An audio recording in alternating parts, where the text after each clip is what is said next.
So we're just recording now. So welcome everyone to the Aotearoa Conversations session, Focus Your Who to Maximise Your Impact. So we've got Kylie Bailey here from GoodSense as our facilitator. I'll hand over to Kylie. Thanks very much, Kylie. Kia ora, Tan. Thank you so much.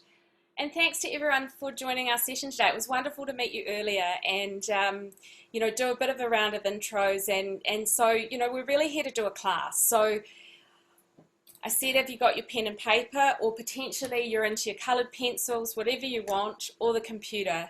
But we're going to do a little bit of work today and provide you with some tools and resources that for whatever stage of your business you're at, and wherever you are at on the social enterprise journey, that you're really using some of these key techniques that we use as marketers to ensure that whatever your product or service may be, it's something that really connects with your target audience. And so, if you haven't met GoodSense before, kia ora te whānau, my name's Kylie. I've been a marketing consultant with GoodSense for the last 3 or 4 years, and we're a collaboration of quite senior communicators from around the country, all live in different places and work remotely, with the vision that co-creation is always yields much better results. And we really know that marketing has been used for a bit of not a force for good. Marketing has been used to sell people things that they don't need and that ruin the environment. And so we believe that marketing can actually be turned on its head, and we can use marketing as a force for good. So what we're going to do today is really just delve into some great little insights and tricks of how you can use the proven collaborative methods that we work with our clients to apply to your own vision or your own particular journey or next stage that you're wanting to step forward with. And I think there might just be one more person in the waiting room.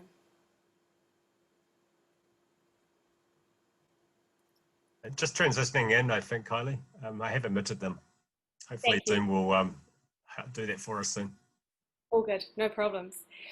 So I just want you to have a little think about either the product or service that you're thinking about creating, or the product or service that you're currently working on, and start to think about who would buy your product or service, or who would use what you are going to offer. I just want you to, take a bit of time to think about that while I'm taking you through this first part of the kōrero. And as you think about what that answer is, can you just pop that in the chat for us so that we can see that, and we'll start to pick that up further into the class. And I think it's funny when you start your own business, and I've been a health entrepreneur for the last 6 years. I write health books and I'm a yoga teacher in my other life. And so, I always really appreciate a lot of what we're doing when we're creating these businesses that are driven from a place of vision and values and passion is that we are really leaning into our why. And, just a couple of hand signals through the session are helpful. So if you do want to ask a question and you don't want to do the chat, you can just put up one finger. If somebody's got one finger up, go for finger 2, and and then we go down the line. And if you really like what we're saying, you can give us this, which is a virtual hug and a wave. So that's just a way that we can communicate. But really, how many of you have heard of Simon Sinek's TED Talk, which is Start with the Why? How many of you have seen it? If you haven't seen it, definitely, it's worth a watch. But what's really interesting about his piece is it's very much all about how social entrepreneurs can activate their purpose. And I'm getting a few thumbs up, so those reactions are looking good. It also looks at the how and the what. And so this is a really interesting strategy, and it's very useful, so definitely go and check it out.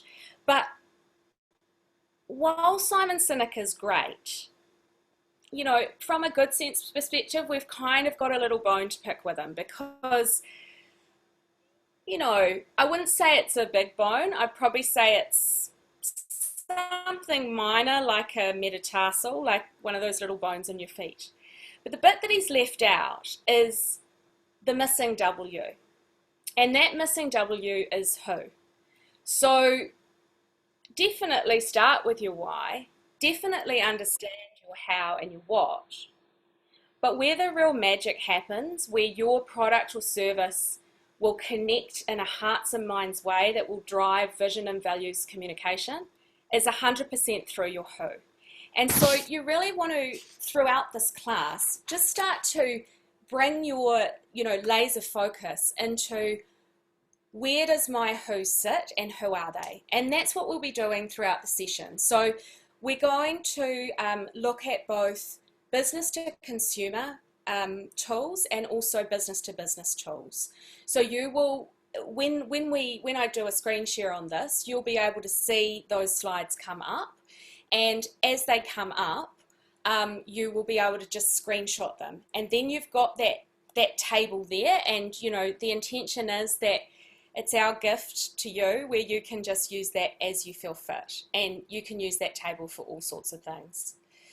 So with that in mind, when we think about the who, it's not necessarily an approach that many organisations take. In fact, often what we find as a group of marketers who come into the environment and are coming in as an external consultancy, we often find that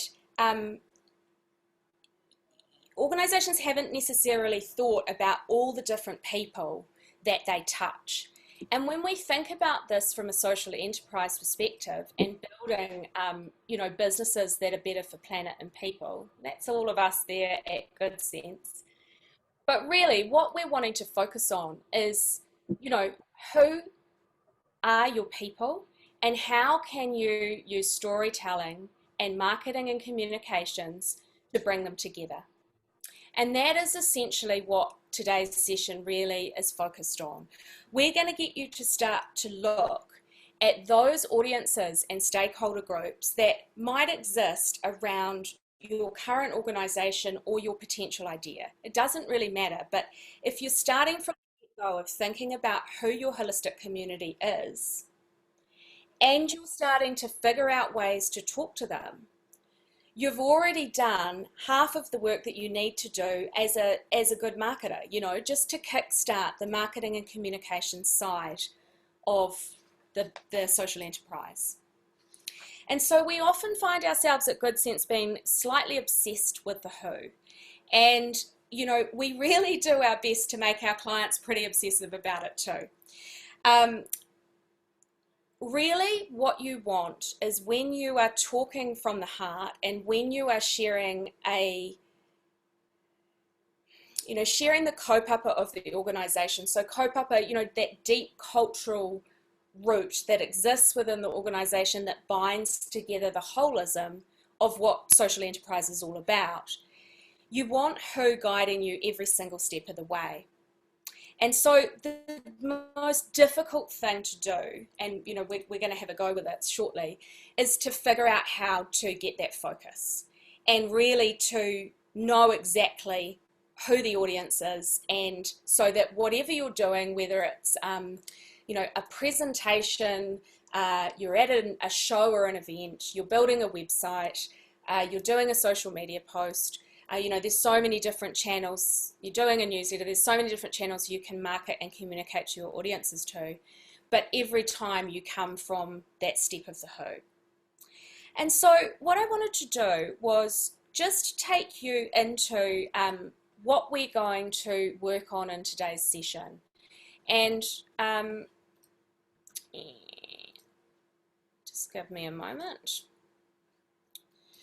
So if you get ready to do your screenshots, what I'll do is I'll share with you these two slides and I'll talk you through them. So if you are, a business to consumer business, you're thinking about what you may want to offer an individual. And so if this slide applies to you, you could take a screenshot of it now. But let's think about an example of a GoodCube client, and a client that I've been working with now for the last 4 months and really applying this process to.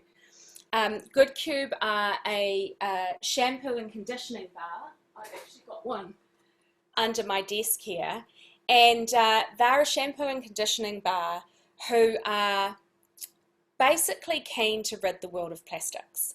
And so they've created this beautiful range, but what we know about their audience is that they are really not a traditional marketing set. Like normally you'd have maybe a demographic. What we know about their audience is that they are of a broad age range, but the thing that ties them together is their value, that they don't want their beauty products and hair care to stuff up our oceans. And in fact, they need a product that goes one step further than that, that not only is about a post-plastics world, but that also performs really well. So we were able to extract that business to consumer audience out of this chart, which I'll just share again now. And so we've applied this same strategy for that client. The other thing that we did with GoodCube was we have used this table to determine what pharmacies are looking to do to satisfy their customer demand and give them something that's available in the supermarket. Give them something that's not available in the supermarket. So we use this table to really look at what was happening for the business-to-business relationship within GoodCube as well. So these are, really handy slides. And what I would suggest we do is, if everyone's got a screenshot of these now, and what I would like to do is just see if we can work individually. And I'm going to bring up the tables again, so you've got an opportunity to screenshot them again. But really our challenge today, the thing that we're going to do, do a little bit of work because we're here to have a class and get under the hood of something that's useful for you, is either you're going to look at the business to consumer table, or you are going to look at the business to business table, and you're going to try to fill out one or two of those rows. So has anybody not been able to screenshot? Does anyone need an opportunity to still do that? Yeah, you're good? Okay, cool, sweet. So what I'd like you to do now is just have a look at your table, start to think about one of those groups, and just over the next 5 minutes, you can turn your videos off, do what you want to do. If you want to go make a cup of tea and you can do it in 2 minutes, then go and do that too. But really, just to start to fill out the table for yourselves, and then we'll get into a bit of a korero and a sharing once you've finished. So we'll take you to 3:30 to do your tables.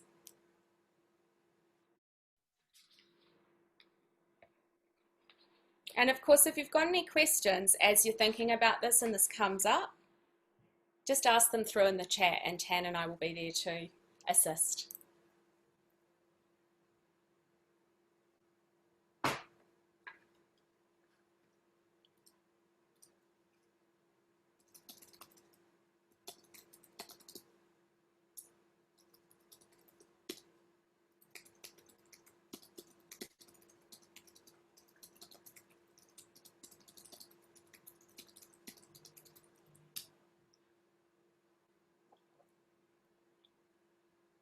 All good, Bruce. No problems at all.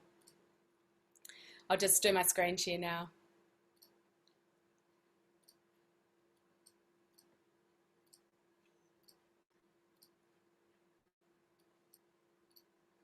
So this one here, Bruce, is for if you are looking at your audience who are potentially a consumer. So who, like, what individuals that you can either selling to now or could be potential customers in the future or collaborators, who are they, who is most likely to want to have what you offer. And that's really, you're just looking at that first row and just filling out some of those drivers for that audience. The other option is to look at the business to business table.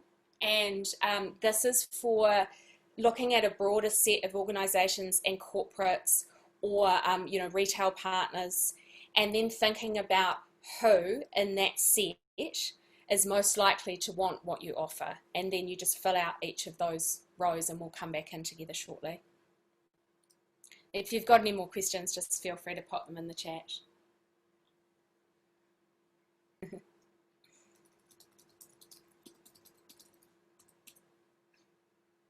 If you need a little bit more time. Does anyone need an extra minute? You do, Bruce? Yeah, no problems at all. So I'll just, kia ora, my name's Kylie. I'll just fill you in on what everyone's doing. We're not in a silent disco, but what we are doing is just a little classroom exercise. So I might just share my screen and you can have a look at Annie is having a silent disco, nice one. And you can have a look at the tables that everyone's filling out. And then as people share their findings, feel free to work on yours, because we've still got another half an hour left in the session, and I hope you can get a lot of value from it. So I'm just going to share my screen now, and this is just to show you the tables that people are working with. So feel free to take a screenshot of these, and what we're really just doing is thinking about the organisation that we're creating, or the product or service, or potentially it's just a vision at this stage. And we're really looking at who is most likely to want to have or to use what you offer. And so this is a table for individuals. This is for business to consumer. So the idea is just to fill out one of these rows. The other table option is for organizations and corporates and for other businesses. And so that kind of wider stakeholder group. So feel free to take a screenshot of each of those and just see if you can work your way along the top of the first table, or alternatively, just feel free to listen in on the findings that everyone's been working really, really hard on. So has somebody got a burning desire to go first? Yeah, go Coco, okay. Well, it was tough for me. So my service is like, it looks like to be serving to a consumer. So do I have to? Brilliant. Yeah. So one consumer I put in my mind. He lives with his mom because he has disability, and then he is 25 years old, and then his attitude and values, just make the most of the day. That's all. And then his contribution activities, he goes to a center which is like kindy. Kindy is a kindy thing, but for the people with disability, they get together and they do the activity together. And what was the fifth one? I can't remember. So the fifth one is who would they be influenced by? Who would be influenced by? Not much, but just a few people around him. So maybe like close friends and family, and like trusted, trusted people in the trusted circle, really. Trusted circle, yes, that's right. And then what's most helpful? You're doing very well, Coco. Yeah, it will be fun for him, and also it will be healthy for him. Yeah. So the problem is this is not quite what I wanted. I wanted to do like the impact for the business to business thing, but I didn't have any idea coming up, so I gave up. Okay, well that's interesting. That's an interesting challenge for us to lean into. Yeah. What I think we'll do is does anybody else want to, and you don't have to, but if you'd like to reflect and share, Would anyone else like to share one of their examples? And we can come back to that a little bit later in the session, Coco. Oh yeah, thank you. Just to help you figure out how to identify those people. Who wants to go next? Does anyone else want to reflect? Got any more takers?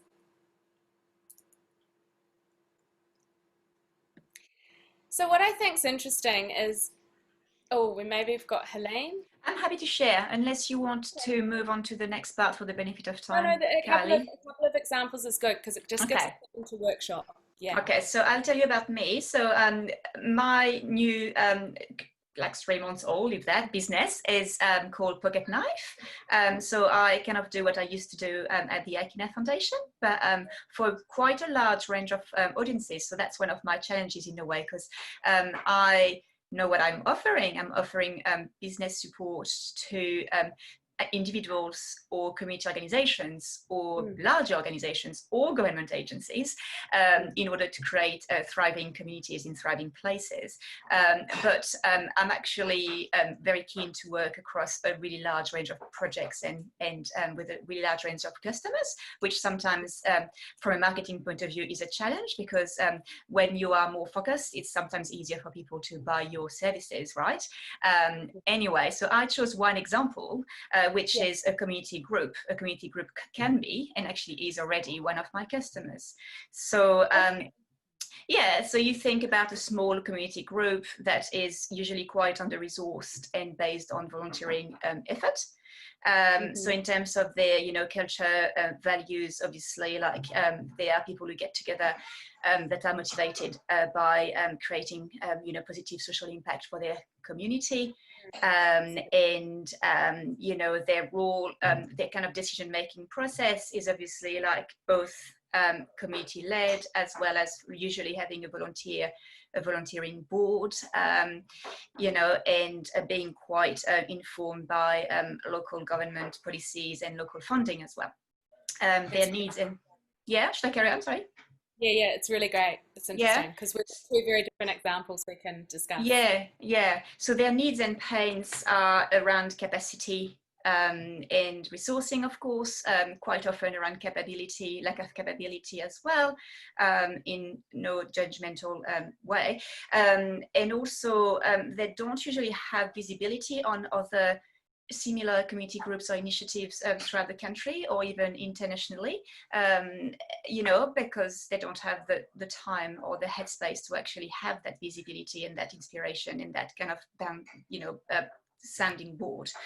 And so what I think can be most helpful to them is not only my fresh eyes in terms of bringing a strategic perspective to their work, but also, creating some connections that they may not have with other community groups or funders or other social enterprises or any sort of organization that may be working towards the same impact area or doing similar work with the same similar constraints, as well as helping with connections with funders.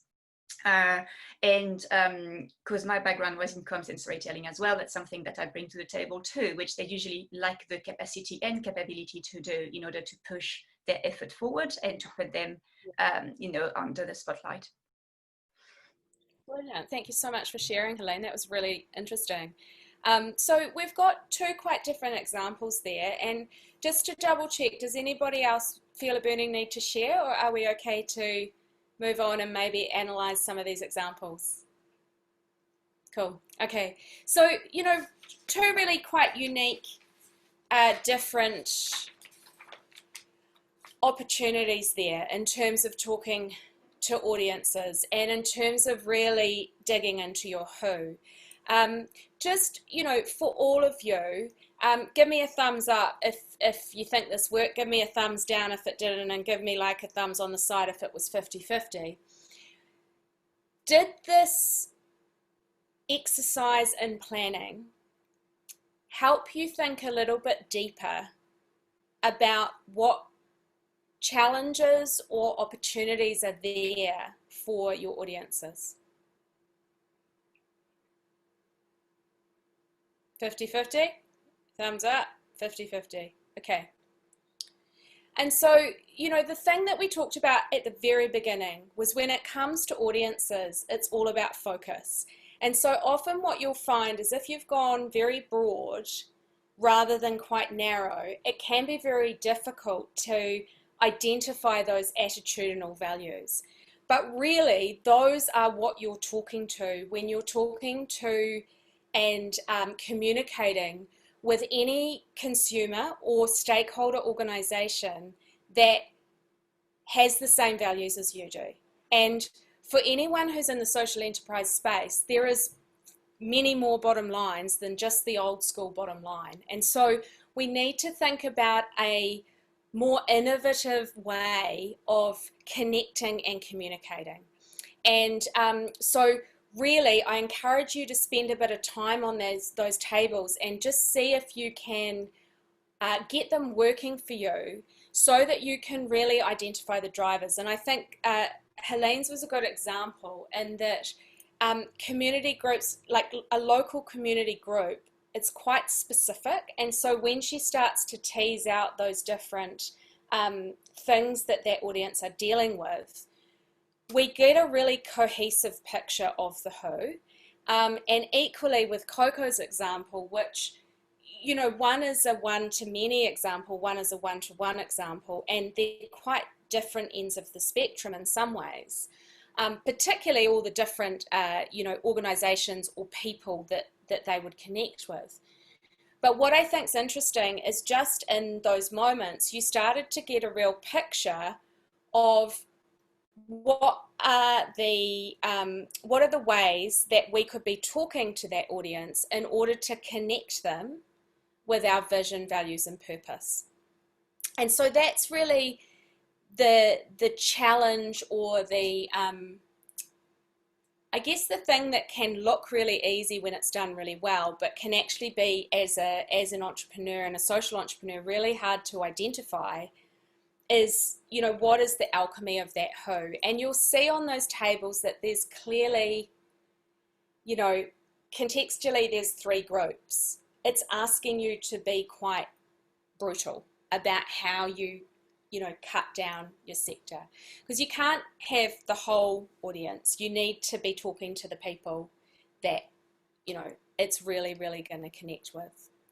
And so I'd just like to, in the last, you know, sort of 10, 15 minutes, is just pick up on Coco's question, I guess, around, I tried to fill out that second table, but I wasn't really sure. Do you want to just take us a little bit more into your thinking, Coco, just so that we can understand, you know, what barriers you found? Yes. So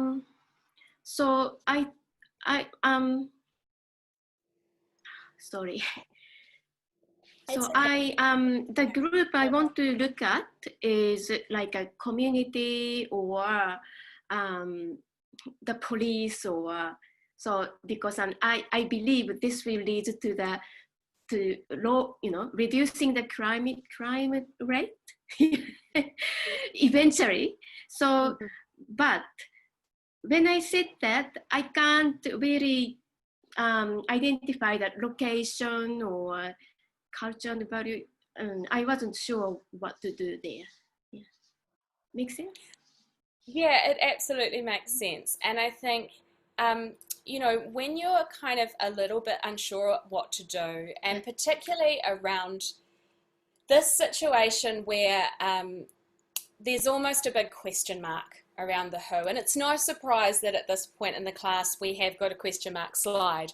You know, this is a session that's really designed to make you think and to challenge the grey matter, and, you know, it might be something you need to sleep on for a few nights, and then you may wake up at 3 in the morning and go, okay. When it comes to your organizations and looking at how you can have a wider impact on a bigger group, it really doesn't matter whether you are, you know, like Helene, there's so many different audiences, right? There's local government and public sector, and, you know, there's so many within just that one group. What I think is really important is when you're in the first stages, you really just want to look at who could I work with initially that could help me create the type of social impact that I'm after. And when you think about an organisation like the police, and you think about your business and your product, Coco, it's that business model is almost something that you would want to be going to talk to, say, the New Zealand Police Association about, because it's about getting, you know, all of the organisation in New Zealand to understand the benefits of this and to adopt it. So it might be that first priority audience initially in the brainstorm is police, but you may go away and think about, you know, a lot more deeply about those drivers behind what you're wanting to do and what that audience is wanting to do. And that's really where the planning and the table piece comes into it, because it means that you can come back to this table as many times as you need to, and you can continue to fill out, you know, group one might start as police, and then, you know, you go, okay, type and location, or I'm not sure about that. So you have a think about what type of impact do I want to create, and why do I think it's the police that are most likely to want what I'm offering? And so you keep going back to this question and then applying it to each one of these boxes. And, you know, you may find that you have multiple points for each of these things. And you may find that after doing this table for the first time around and then having a really good think about the three groups that you most want to target, that the police kind of falls out of that mix. But what this gives you an opportunity to do is walk a mile in the shoes of your customer or of your potential collaborator. And it means that you can then be quite strategic about how you use marketing and communications to engage with that audience.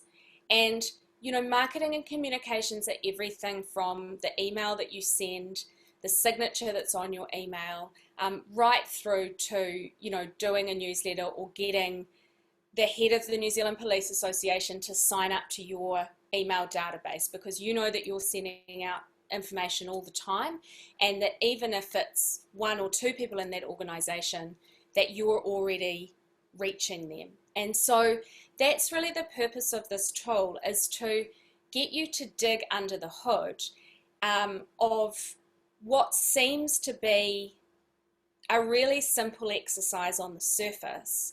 But when you actually dig deep and you start to really understand who your customer is, or who are the people that can benefit your organisation and benefit your mission, you start to build these networks of influence. And in sustainability, you know, these networks of influence are actually vital for us to stay alive, because we have to be in an ecosystem where we're all working together and collaborating.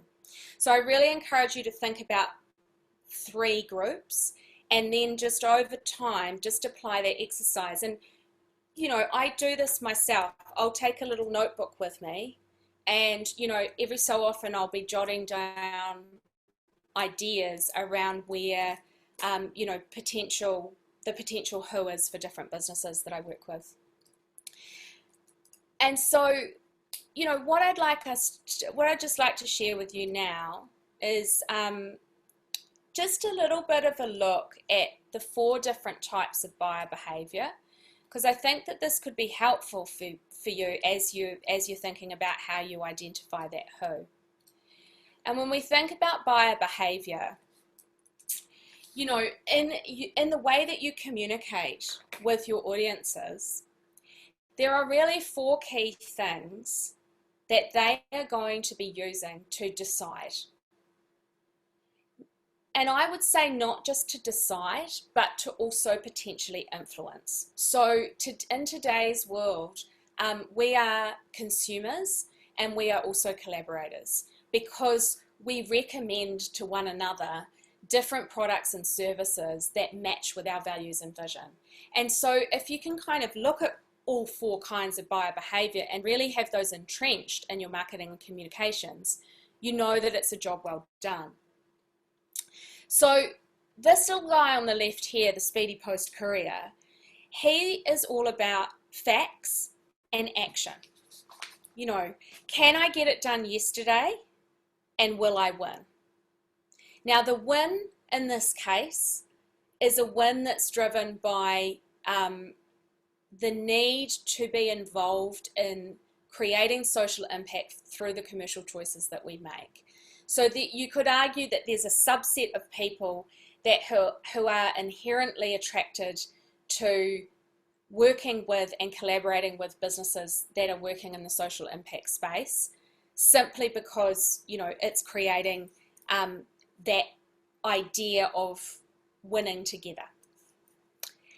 The second thing that buyers really look at is, what are the details? What is the research behind this? So can you back up what you're saying? And lastly, and really important for a lot of people, is what are your credentials? So how do you have the opportunity or the, the authority and the knowledge to be talking and working within this space? So those are the first two.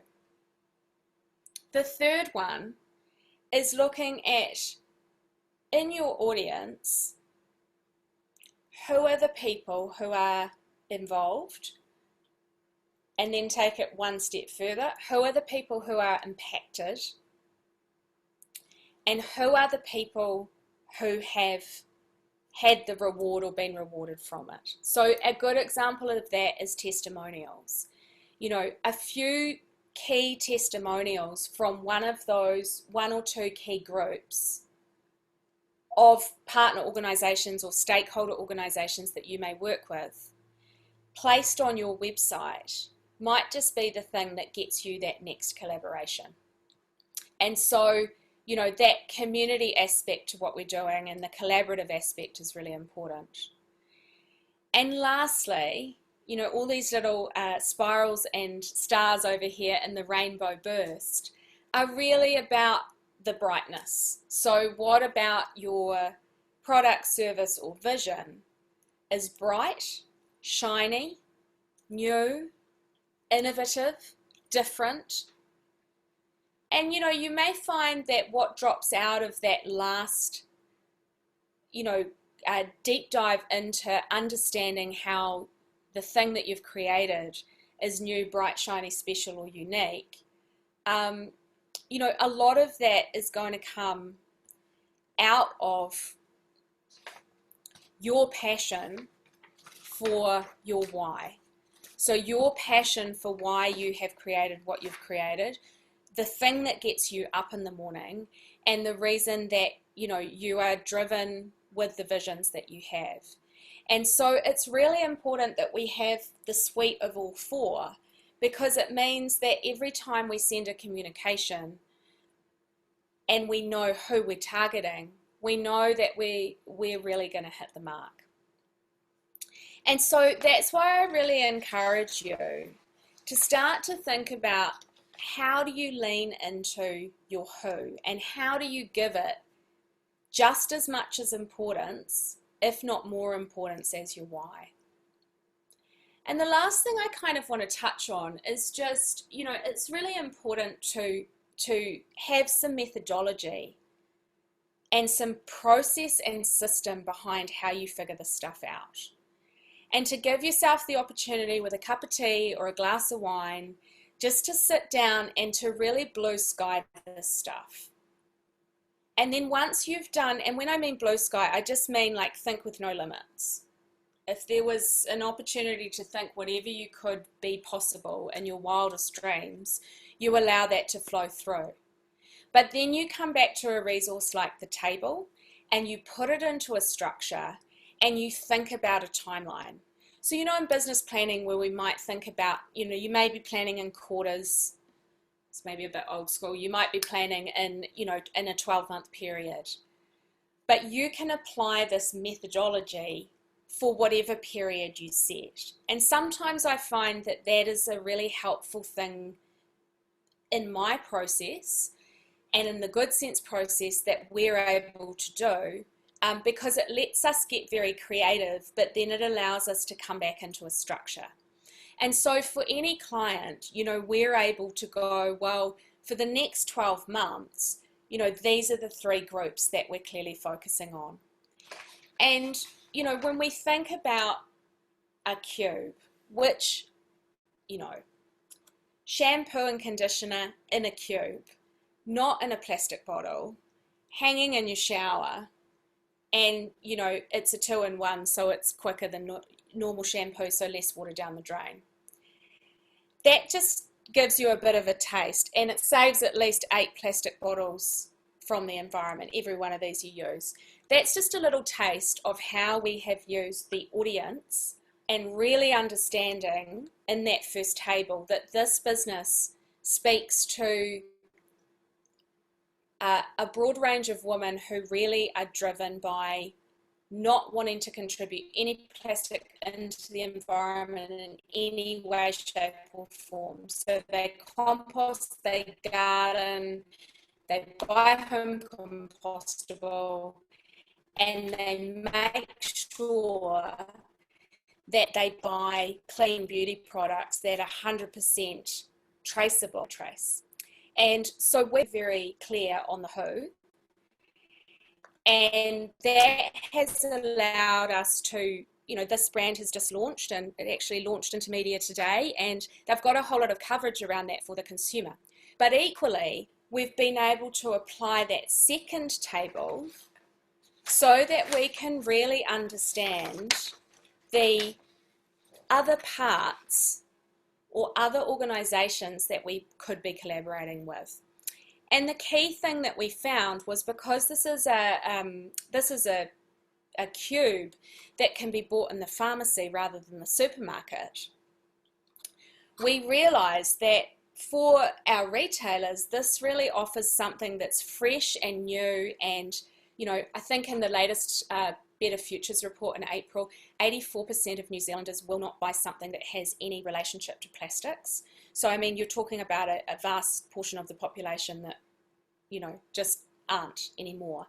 And this is a, you know, a new, I guess, a new sector, shampoo in cubes.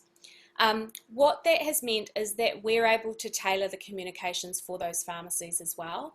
And that has allowed us to not only, you know, bring the distribution on board or the volume, it's also allowed us to have a really beautiful community conversation with some of the pharmacists around how they're working with their staff to ensure that, you know, every day is a post-plastics day, that it's a plastic-free world, and that they are getting behind that and committing to that value set. Now, you can imagine when it comes time for either the retailer or the consumer to choose what brand they go with. It's like, if they know all that behind the story, you know, it then becomes a very, very powerful driver for how you pull that through your business at both a, you know, at a revenue perspective, to be perfectly honest. So that's kind of a working example from today, and I think we've got a couple of minutes left, so I just wanted to open the floor and see if anyone's got anything to share. And I think, Nick, you might have joined us a little bit late, but hopefully you've got a bit of value in the session, and if you didn't get those tables, let us know and we can send them to you, no problems at all. But I'll hand back over to Tan now, I think, and there's a little bit of stuff in the chat too, so if you need some detail there, Tan's been very helpful with the notes. Wow, what's covered so much, Kylie. It's always good to do and dig deep, isn't it? I always find that the framework could be simple, but I think it takes multiple iterations with these to do it today, look at it tomorrow. What does your mind reflect on? Yeah, and sometimes you're walking down the street and you see something, right? And you go, oh, okay. And that's where you want your notebook, because you get it out and jot it down. Yeah, another thing you said that's so true is, you know, when you mentioned when it's well done, it's so obvious, but it's one of these things, right? There's always a lot of work that goes behind it. And I have to confess, I worked in comms and marketing for 10 years. And when I started looking at my own business, it's a different story when you look at yourself and want to actually crack your value proposition. It's way more difficult, isn't it, than advising someone else. But yeah, when it's well done, it's just so obvious and it looks so natural and easy, doesn't it? Yeah, that's right. I think that's a really good and point. just remember that you've all. You go, Kylie. I think this is the connection. You go. Keep going, Tan. No, I was just going to back it up and just say I think that it is the connection. Oh, is it lagging a bit? Yeah, I think there's a delay. That's why Kelly's here.